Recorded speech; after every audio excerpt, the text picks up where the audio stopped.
Welcome to episode 6 of Cyclops is Waiting for Me, an X-Men the Animated Series weekly recap podcast. I'm Rod. You can find me on Instagram at RodKimRocks. And I'm JC. You can find me as the host of Cyclops is Waiting for Me, an X-Men the Animated Series weekly recap podcast. Cyclops is Waiting for Me is our weekly podcast series where we're going back and watching every single episode of the original 1992 X-Men animated series in their original intended script order, building up to the release of X-Men 97 coming out to Disney Plus in 2023. And Rod, you better not remove that awkward pause after my intro. Make a mental note. Yep. Some quick reminders. We're a recap show about a series that came out 30 years ago. I still have a hard time saying that out loud. Now it's only 29 years ago if we're going off of the release dates of these episodes. Okay. There will be spoilers. If you don't want it spoiled for you, pause podcast, watch the episode. It's only 21 minutes, and come back. We'll do our best to avoid mentioning anything from future episodes we haven't covered yet. We are currently not sponsored or affiliated in any way with Disney or Disney Plus, but we're still trying.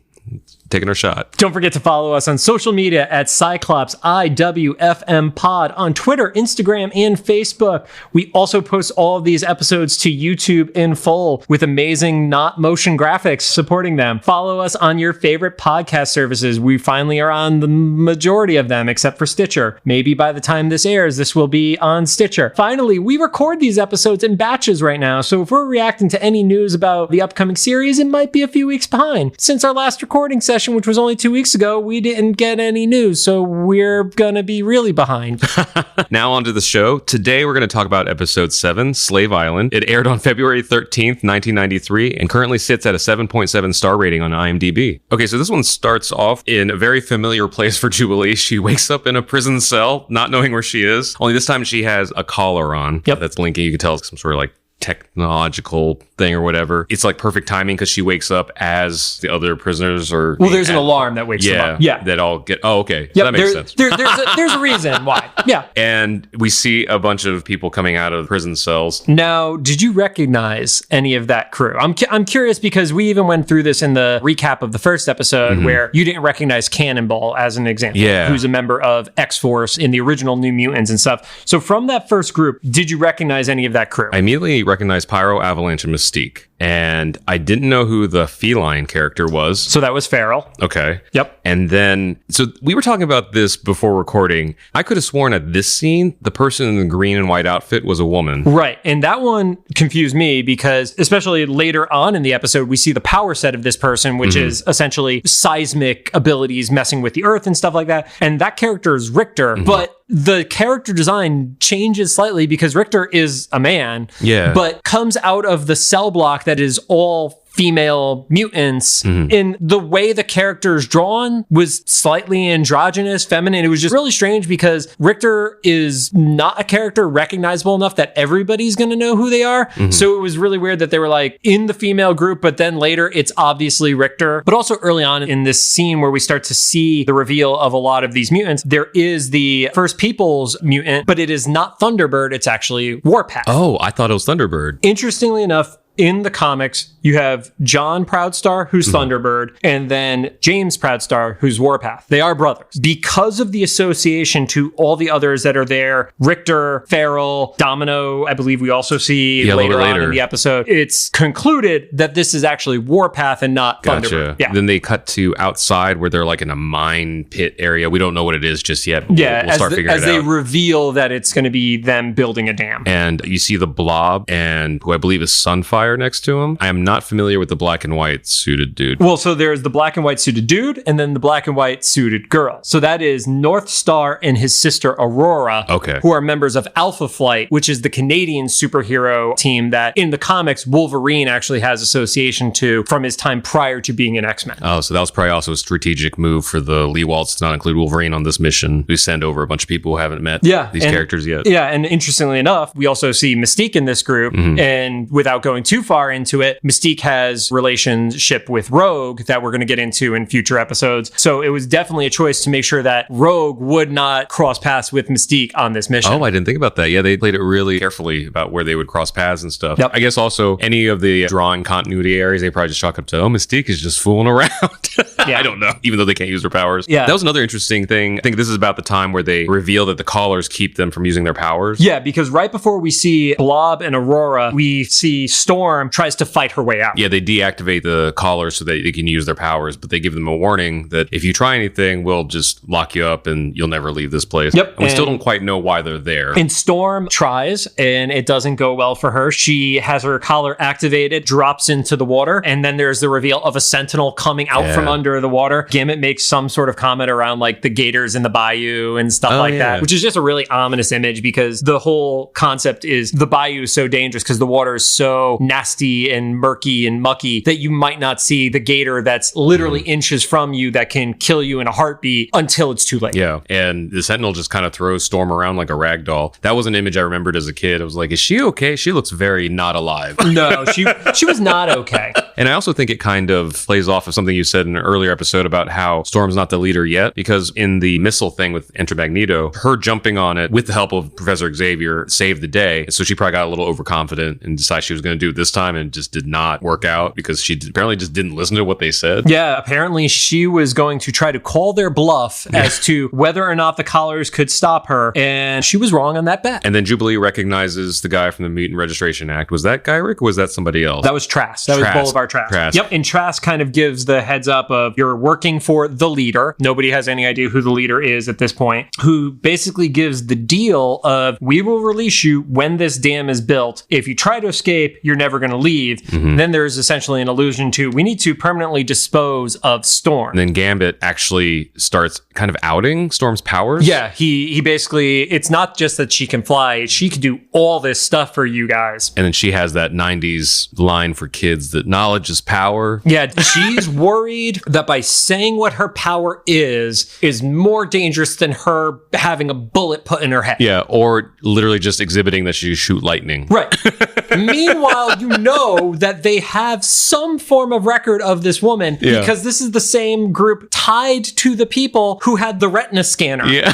And so Gambit kind of shows throughout this episode that he's got something else going on. Maybe it's kind of from his, I'm not remembering this correctly, but his background has some sort of criminal. Yeah. So without revealing anything tied to the show specifically, within the comic, Gambit is a part of the Thieves Guild. So Gambit is not a totally innocent character. He's not a Jubilee. He's done some shady shit in his past, and there is a level of needing to survive that this is where he's exhibiting. And here, at least, he's using it to save somebody else's life and not just like himself. It's not a purely selfish act to keep his friend alive. Would you say he had a card up his sleeve? I don't even like puns. But it's just too good. Here's the thing. You guys can't see it because we are not a video podcast, but the look on my face is of utter hate. It's so funny because I'm usually that guy that doesn't like them, but just so far it's twice now in 2 episodes it's come up and it's just too good to pass up. Yeah, last episode I said you were going to be off the show, but then I remembered I can't edit audio as good, so I made a judgment call. So JC's taking applications. That's the moral of the story. Yep. That's when they say they're just going to put Storm in the box. Yep. And as soon as that gets uttered, Storm just freaks out. Yep. We established earlier she has claustrophobia. I think the characters actually all start talking about it. Jubilee at some point says, what about our claustrophobia? And the more that the other characters say it, the more like real it becomes. Yeah, more tense and everything like that. So she gets thrown into a literal metal box. I mean, it's a metal closet. It's a quarter of the size of what her cell would be and stuff. So it's dark and only has like that one like sliver of light that goes out. And then they reveal they're building a dam. I was suspicious that we saw the Blob and Sunfire before, but they actually say their names here. And then we see the guards have this habit of just saying it's the end of the day for whatever reason. Before we get to the end of the day, we do see the guy from the intro. Oh yeah, the guy in the little green suit. And also Domino. There's so many shots where they just like pass over everybody. It's like, is that? Well, I want to talk about the guy in the little green suit because around this time, there's an attack that happens in the forest, and that's when they decide to close up for the day. And that's where you get a clear shot of Domino, and you get the white-skinned Caliban. Oh, is that who that was? I was wondering if it was Darwin. No. So in the comics at this point, Darwin still hadn't been created for a solid 15 years or so. He was X-Men New Genesis, I believe was the storyline. That wasn't until the late 2000s. Okay. So no Darwin. But we do see this guy in a green suit and like a pasty pink, and he's actually in the run-up in the intro to the episode. On Magneto's side, yeah. And that character was just randomly placed there.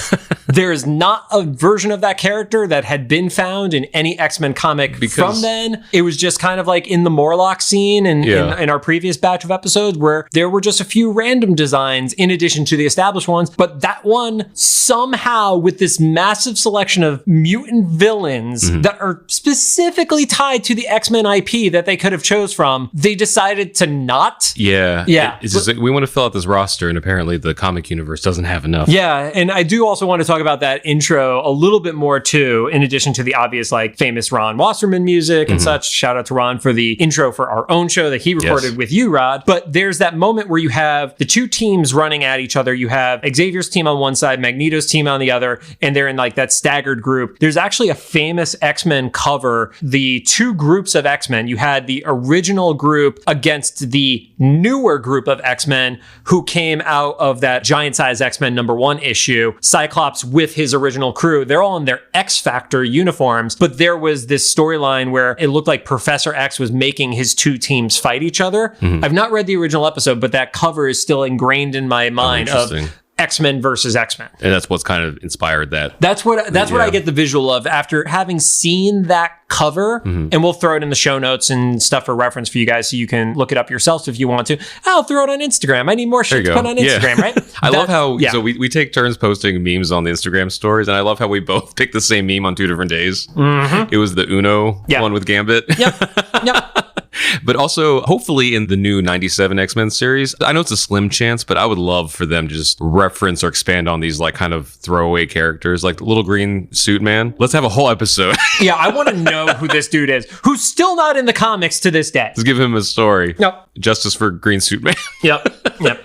The guards say we're done with the day for whatever reason. Everybody goes back to they're done for the day because there's an explosion in the forest. Oh. Well, there you go. That would be a good reason.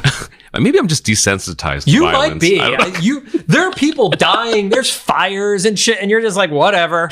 Well, and so we go back to the X-Mansion, and Cyclops is trying to reach the crew that went to Genosha, and they can't get a hold of him. Like John said, if you're in your 20s and you don't know why this scene's happening, they're calling them on like a landline. And so when they can't get a hold of him, it's not as urgent of a deal. I think now it would be like, why aren't they responding? But they're like, oh, they must be having fun. I think that's the conversation everybody else has. Like, oh, they must be relaxing or whatever. It's just a funny like 90s detail that it's like, it's not the most urgent thing that they can't get a hold of them. And then we see the return of Wolverine, has come back from his very quick trip from the Arctic. Yeah. And Cyclops is still a little bit of an asshole, but everybody seems to get over it pretty quickly. I mean, I think if you've known Wolverine for as long as this crew has, it just kind of seems on brand for him. So they're just like, oh, he's just letting off steam. Yeah. There's no questions about where he's been, what he's doing.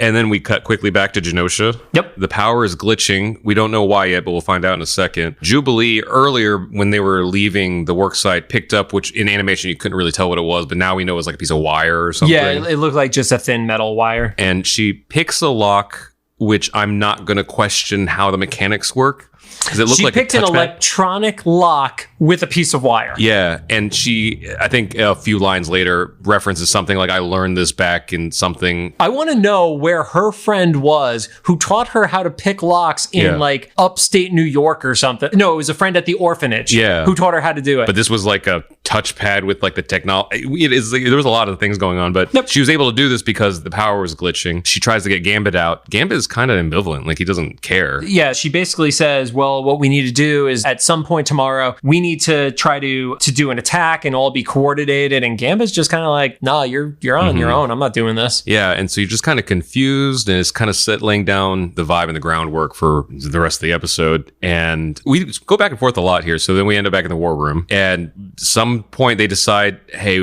it's not okay that we can't get a hold of them. So they decide to go to Genosha. Like the next morning, it's just like last night. Okay. Yeah. Storm's getting wasted. Yeah. Gambit's probably off banging somebody. Jubilee's getting her tan, whatever the combination is. But the next morning, then it's like, no, maybe we should go to check Genosha. on them. Yeah. And then Professor X specifically stays behind. Yep. And after the team leaves, we see that he's calling Muir Island and he asks for Moira, which at that time, I hadn't been really into the comic books, but even I knew who Moira McTaggart was and stuff. And it was such a cool, like, it's happening. It's happening, you know? Then we cut back to Genosha. Gambit is missing in the morning. We don't know why yet. Sunfire tells Jubilee that they snagged him during the night. Yeah. But also that they're in because, I forgot to mention this earlier, is when she tried to get Gambit the night before, everybody else was like, you're going to get us in trouble. The whole vibe is turned this morning. Sunfire's like, we're in. Let us know what you want us to do. Because they apparently taking Gambit kind of like, I don't know, maybe just shook them enough. It triggered them that like, maybe we're not safe because he didn't do anything wrong and he disappeared. So it wasn't necessarily playing by the rules of do your work, keep your mouth shut, and then you'll get let out kind of scenario. Mental note to anybody, if you get captured by anybody and they give you some sort of promise, they captured you already, so just don't trust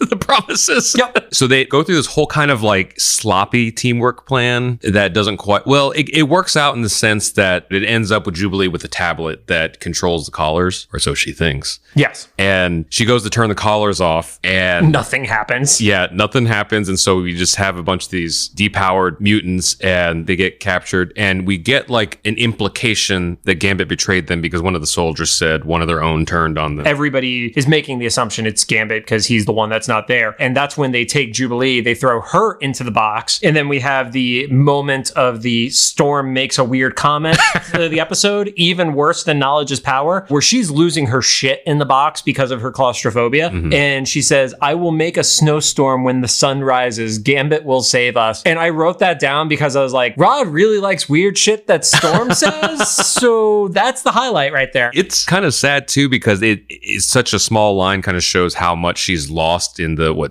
day or two that she's been in that box. It's only been roughly a day because they arrived the day prior. She screwed up her thing first thing in the morning, and they haven't given us the impression that this is going multiple days yet. So this is literally like day 2 and she's already lost her shit in the box. And also, she's in her all heavy outfit. Don't get me wrong. I get that they don't want to show her like breaking down into her underwear and stuff like that, but she's got to be dying in there from heat stroke of that damn thing. And her whole like metallic silver. Even if that's just like white cloth, that's gotta still be crazy hot. But it's a little extra heartbreaking because she has faith in Gambit, even though at this time we think that he has turned on everyone and betrayed them. We actually then jump to the scene where we get the reveal of Master Mold. We see Cameron Hodge and there's the leader and everybody like that, and they say, oh well, this was the one who betrayed them, and you get the reveal that it's Gambit. And they were like, why would he do that? And Gambit basically says, I'm just kind of out for myself. And they're like, well, what else are you going to do for us? And Gambit gives the offer. I don't care what you do to him. Just I'll take you to the X-Men. Just let me out. Yeah, he just wants his freedom. And the thing that they reveal about Master Mold is a more efficient way of creating the Sentinels instead of doing like the government way they did or whatever, where they were making one at a time. Right. And they wanted the 100 was going to be their maximum. So the interesting part about the Master Mold is he has the ability to just keep making these things. And they say the only resource he needs is power. I would argue they need metal as well. Right, yeah. And this scene with Master Mold, they reveal that that's what created the power outage the night before, was that he was overdrawing power from the island or whatever. Like you said, apparently the only thing he needs is power, because part of his ability is to create metal and whatever other things are inside of a robot. I think they maybe oversimplified it. And they reveal, or they introduce the leader. Yep. I was waiting for them to give him an actual name, but I guess his title is the leader. His name is the leader. He was a former colonel on the island. And from like the 1800s, because didn't he have like a powdered wig or something? Yeah, he had a wig. I don't know why. Yeah. Weirdly enough, he's one of the characters that I didn't decide to like look up his normal Marvel 616 profile or anything like that and look up any other details about this guy, because they haven't given him a name. Everybody else has a name. Yeah. I read enough X-Men that it's like Cameron Hodge, Gyrick, all these people. The names ring a bell to me. Boulevard Trask. They all have something. The leader is just, I'm like, I don't care. He looks like a character that fell out of Assassin's Creed. I could see that. Yeah. It's like one of the NPCs you run into, gives you information. Yeah. In Eric Lewald's book, he actually brings up the reason that they chose Gambit to be in this scene is because of anybody, he was the believable traitor of the group. Because everybody else has shown like a lot of loyalty. Right. And there's something about Gambit that we also haven't spent a lot of time with Gambit, so I think that actually helps. And the time where we have spent with him, he was like creeping on the girl in the card shop. He's like going at it with Wolverine in the danger room. He's also the dude who goes to the pool in the banana hammock dynamic. So it's like cool. There's lots of shade around Gambit, and it was also like the playing card thing has a whole like poker vibe. Yeah. That, you know, I don't know. There's a lot of the trappings. But speaking of the playing cards and poker, basically they take him back to his cell on the way there in this little, was it a hover car or something? It was some sort of flying car. Yeah, in their flying car, he basically offers to show a card trick to the two dudes. I love that delivery. Yeah. Want to see a trick? And that helps his escape. It wasn't the card that exploded. Oh, he just distracted them. He just distracted them. Got it, yeah. Then we get the reveal of, quote, the wild man of Borneo, who is looking for the leader. He's an American who was a former mercenary in the leader's army. We don't know a lot about the character. They actually keep him fairly mysterious here, but he does give the key to Gambit that disables the collar. Yeah, and we know he's been there for at least a week because he references something, I got this last week or whatever. Yep. He's alluded to being the person who made the attack in the forest from the previous day. So we don't know a lot about this guy other than even if he is not necessarily an ally of the X-Men, an enemy of my enemy is my friend. Yeah, he essentially is the one that breaks them out because I think he's the one that blows the flying car up. And so Gambit gets away and is that when he goes to rescue Jubilee and Storm? Yep, he gets them out, he gets rid of their collars, he makes a comment to Jubilee, which was awkward. Because he picks her up over his shoulder. And he basically is like, how do you sweat so much and not lose weight? I was like, what? Meanwhile, when we saw her reveal in the first episode on the Sentinel thing, it showed her weight and she was like 95 pounds or something like that. So it's like, come on, dude. No wonder you're the believable traitor. Such a dick. And Storm is like extremely relieved because she had faith. Even though she was kind of going delusional, she still had faith and you saw the relief in her. And then at this point, someone mentions that the collars were made in Scotland. And so it kind of references back to Xavier wanting to go to Muir Island. Right. So we get the scene between the leaders. So it's like Leader and Trask and that crew. And they basically allude to, or they talk about the collars being invented in Scotland. And essentially there is a trade-off for, hey, you want some Sentinels? We want some collars. Mm-hmm. And that's kind of like our way of them staying tied together. And then Cable like snipes the room or something like that. Oh, yeah. The guy we met earlier is Cable. Oh, yeah. Sorry. Yeah. Sorry. Yep. But that's such an exciting reveal because even if you're just in passing kind of a fan of the X-Men, I think most people will recognize Cable as one of the Marvel X-Men characters. So seeing him pop up to rescue them is really exciting. But yeah, he comes in and kind of takes out the meeting. Yeah, takes out the meeting. The attack on the dam starts. And I have in all capital letters with an exclamation point, the forces at the dam literally have a chicken walker, is the affectionate like term for the ATST. Yeah. And they just have like one of them there with the rest of the forces. I also love, I think at that point, they start freeing all the other captives. Yep. So you start seeing everybody get released and you start seeing powers being shown. That's where we got essentially the confirmation that the one character is Richter because he's using something that looks like seismic blast towards the ground, very similar to Avalanche and how Avalanche does it. Domino has wind related powers, which is not accurate to the character. Yeah. I guess to their credit, it's kind of hard to show in like a very quick scene, like what her power would be. Yeah, right? you cannot show luck without letting the character at least talk or something to that capacity. Or somebody like having their gun misfire. But yes, it would be very hard to do. But Domino having wind power. Yeah, and Leech has telekinesis. So yeah. Blob is actually ready to toss one of the soldiers and kill him. And Jubilee stops him. Basically like, no, don't kill him. And Blob does not care. He doesn't actually off the dude, but he's just like, whatever. Why not? Yeah. And then there's a random gray mutant, and that's the guy. The one I thought was Darwin. No, that's a different guy. Because there's a guy with the white head, that's Caliban. And then there's a random dude who's mostly gray, who I don't know who that even is. Oh, okay. Jubilee's like, come on with us. And Sunfire's like, we listened to you last time and that didn't turn out so well. So we're on our own. And that's when the X-Men separate from everyone else. Right. And so the X-Men go on their mission and then Storm uses her powers to start trying to take out the dam. Inside, we see that Cable is starting to destroy Sentinels, although that's not his main objective because he kind of moves on. He goes to find the leader. Right. He does attack Master Molds. And then there's a Sentinel that's like incomplete, and I know this was too early to be a reference to it, but I got real like Ultron vibes from it because he was kind of like this half-made robot that was just kind of stumbling through the building. He looked very much like Skeletor vibes. If you combine Skeletor with a Sentinel, that's what it would look like to me. Was he a mini Sentinel? Because he walked through some doors that seemed like normal people height. So this is where we're going to go with it's a cartoon rule. Okay. Because The Sentinels have changed height multiple times in the course of the show. This was definitely the like X-Men Konami arcade game size Sentinel. Yeah. Who was basically eye level to a regular person. He's a kind of a tall dude robot.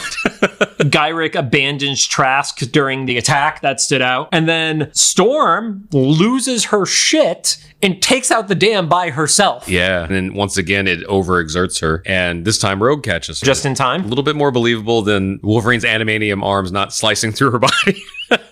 Dude, landing in Wolverine's arms, you might as well land on pavement. Yeah. Also, I'm sure this was not on purpose, but for my headcanon, just seeing Rogue, you actually see her like kind of give a little bit. Like when she gets down there, she like lowers a little bit when she's grabbing her, you know, a little more finesse. That's what she should be doing. Yeah. Because if you're solid on people, that's when shit breaks. Yeah. That's when Gwen Stacy dies. Then we see that Cable actually catches up with the Leader and Hodge. Leader, Hodge, and Master Mold all get caught up in that wave. Oh, yeah. Well, Cable catches up with them. Yeah. And then the dam's broken, so the wave gets them. I love that. My favorite line, I think, from this episode is Master Mold stands up, which we then learn that he's mobile, not just like part of the building. And you look at his back foot, and there's a cable coming out, and he says, "I'm still plugged in." I love that. I might make that a ringtone, even though I don't use ringtones anymore. I was going to say, you have a ringtone? It is such a, I don't know why. It's not ridiculous or anything. It's just so funny that have we heard the Master Mold talk up until that point? I don't know if we have. The fact that even if he has, one of the only lines of dialogue we have from the Master Mold is, "I'm still plugged in." Yeah. And then he can't get away. So then, yeah. It was brilliant. It was such a good moment because it's so out of character to what you would expect from this, like, you know, mutant killing robot building robot. He has to be attached to power. Like, I don't know what the implication was there. But yeah, that's how him, the Leader, Hodge, and Cable all get swept up in the wave from the dam breaking. In good timing, the Blackbird shows up. Yeah, Rogue must have jumped out, caught Storm, is like, "Oh, I'm just going to go ahead of you guys right now. I'm going ahead of your supersonic jet." They head back to New York, and there was a conversation that happened in the Blackbird. There was the conversation that happened in the Blackbird. Jubilee said, you know, "I knew you would never betray us," to Gambit, and Gambit is like, "How do you know I'm not fooling you again?" And it's like, "Oh, you're such a dick. Yeah. You are such a dick." Which, you know, fair. Yeah. We all just met it like a week ago, so. Yeah, it's still roughly like a week, maybe a 2-week maximum to compensate for the time Wolverine had to fly to the Arctic and back and stuff like that. And Cyclops is trying to get a hold of the X-Mansion, and presumably to land and do, you know, whatever they need to do. Just saying we're on our way back, you know? And they're not responding. And then I think Gambit makes some sort of jab at him for not being competent or whatever. And then Cyclops has the ominous getting the visual on the mansion. And then you see the mansion's just in shambles. It ends on a to be continued. And the really interesting part about this one is the version that you get on Disney Plus, and I believe also the version that you would get on the DVDs. Those are back in Connecticut right now, so I can't actually look at mine and reference it. The original version, the mansion was intact. Interesting. And it's because when this episode was finished, the following episode was not done yet. They had to take a stock shot and put it in there, and that's why it was intact instead, because in an upcoming episode, the next one actually, it starts picking up right as this one leaves off, and the mansion is totally messed up. But that was one of those things where with reruns and with like home video releases and stuff like that, they were able to fix it. Yeah. But the original airing on Fox Kids had the mansion intact. Funny. And it's like, they're reacting to the mansion, but the mansion's intact. Yeah, they're like, "Oh no." It's like, what? Yep. Somebody didn't sweep the steps off. I don't know if it started here, but for me as a kid, this was the start of a long-running tradition that the X-Mansion gets destroyed every other week. Yeah. And that wasn't just your like headcanon as a kid. Like, that happened so much in the books. Like that running joke definitely carried over. And even in the movies, right? I feel like every other movie. I don't know what you're talking about. Okay, most of those don't exist. Yeah, the movies don't exist. No. You know what's going to happen though? At some point, we're going to run out of episodes of the cartoon, even when the new series comes out, and we're going to have to go to other X-Men related content. Oh, no. And the movies probably are going to be our last. I don't know. We'll have to figure that out. But that's a future John and Rod problem to deal with. So it was a really great cliffhanger ending. And a reminder to anybody who, you know, was not born in this century. We had to wait like a whole week to see the next one. And I think I remember that buildup of Gambit being the traitor before this episode aired because of all the commercials and stuff that'll play for the next week's episode and things. So that's why I think I remember all this being so much bigger of a deal than the 20 minutes we saw, is because there was all this... The promo for it. The promo, but also the mystery, and specifically here, what happened to the mansion. They show us that, and then for the next week, we're at school at recess saying, like, what the heck happened to the mansion? Like, is Professor X there? What's going on? So a few really cool notes about this episode. One was Marvel actually had pushed Cable to be used in the series, especially in season 1. They had just introduced Cable within the New Mutants book and stuff. So they were very high on Cable as a character. So Marvel actually pushed this one. The creative team basically kind of had an open slate because there was a lot about Cable that was still very unknown. Oh, so a lot of the stuff was established in the show? Not that it was established in the show, but there was not a lot of reference material for Cable prior compared to everybody else who had, at least a decade plus for most of the team. That is wild, because I didn't know that this was kind of the beginning literally for Cable, because I just assumed that all this stuff had existed in the Marvel universe, for years or whatever before the show happened. So now I feel extra old that I was literally there at the genesis of Cable. So Cable had made his debut in 1986, but there wasn't a lot about his backstory at that point. Yeah. This goes for a lot of the X-Men characters, obviously, but specifically for Cable, that image of him in the cartoon, the animated series, is your image of him. Yeah, that's who I think of when I think of Cable. Like when they announced he was going to be in the Deadpool movie and stuff, that was like the standard that I was like, how are they going to get a guy that big? And then I just never thought like, well, we can get somebody else. Right. Well, this episode, in addition to the introduction of Cable as a character to the animated series, was literally meant to have tons of cameos. So that's where we talk about at the beginning, a lot of those members of X-Force and everybody like that. This was a great spot to put them in because at the time they had season 1 planned out. They did not have season 2 planned out. They only knew they were approved for the 13 original episode run. Yeah. So if there was a way to start planting the seeds for other characters, this was a good spot to do it. Yeah. And not address green suit guy for whatever reason.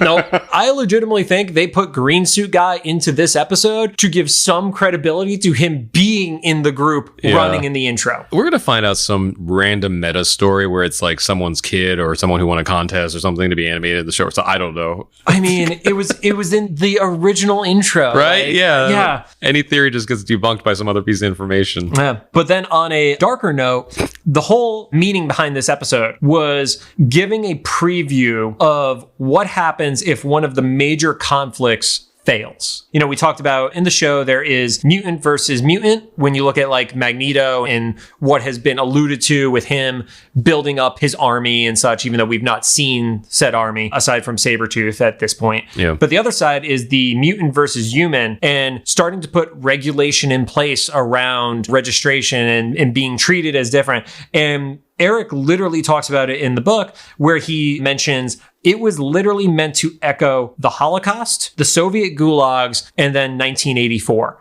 So even throwing people into the box and how that was mentally destroying Storm, that was all meant to showcase the trauma associated to what happens to the mutants if the mutants lose. Yeah. And what's kind of sad while we're on the dark side of things, as a kid, I didn't even associate it with that, but down the road, other things in history would happen that I associated with the Genosha whole thing. And they really tapped into this, not just human history, but just like human nature, I guess. That's the kind of a depressing thing to say. It's like, so what our inspiration for this episode was how people behave. How awful is humanity? When they don't understand something, what can go wrong? Yeah. So this was one of the episodes, I keep saying this each episode, but it's true, that I believe helped make us as kid viewers like a little bit smarter in the sense that there was an actual mystery that built up kind of gradually over the episodes. We see like, why is Genosha open? Then we get there, and then why are they building a dam? And then we find out the dam is for the power for Master Mold. And it all actually fits together when you think about it, even not as a kid. But it still made for a really great episode, a lot of action. There was still a lot of fighting. We saw a shit ton of powers because of all those cameos. Even though that Domino's was an incorrect one. Right. Well, maybe she got lucky to get wind power. That's not how it works, Rod. I don't care if your only reference to Domino is the friggin' Deadpool 2 movie. That is not how she works. I had her trading card when I was a kid. Thanks. Thank you for contributing. I did appreciate the use of Sunfire and him having even though he was not the leader of the resistance group, he's a really powerful character in terms of personality in the comics. And him kind of being the voice for the entire group, I thought was a really solid use for him. Yeah, he kind of stepped up every time. Yeah, because our introduction to him was not the giant-sized X-Men of being on the new team of X-Men. Obviously, we're in a different continuity and timeline, so Krakoa doesn't happen in the same manner, but it was just really cool to see Sunfire. And then actually not having the mask on him, because I think certain costumes are great for comic books and don't translate well to real life and animation, because you want to see that this is a stern guy. You want to actually see the representation of him too, of not just being another white character, especially in the early 90s. So I appreciated actually seeing him on screen. Yeah, because I had to look him up because I thought it might be Sunfire, and only because I know this was the 90s and how many Asian characters were in the comics.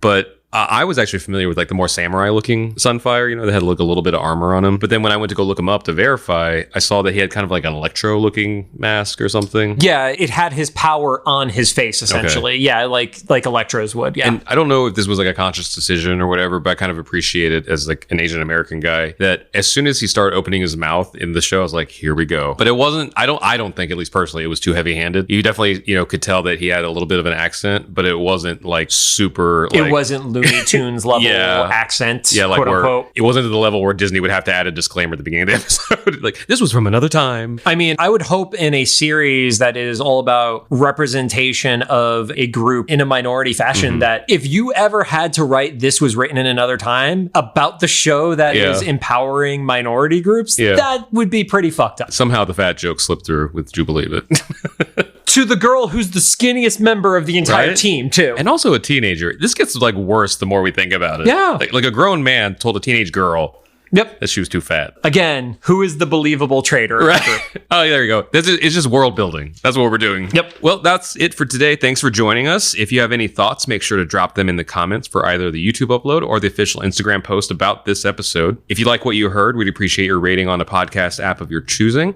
You can also find us on Apple Podcasts, Anchor, Spotify, Google Podcasts, CastBox, and other services I don't know exist, but John is working on. I am working on them. And thank you all for watching. And if you are wondering, as we close out this episode, who is the believable traitor of the group?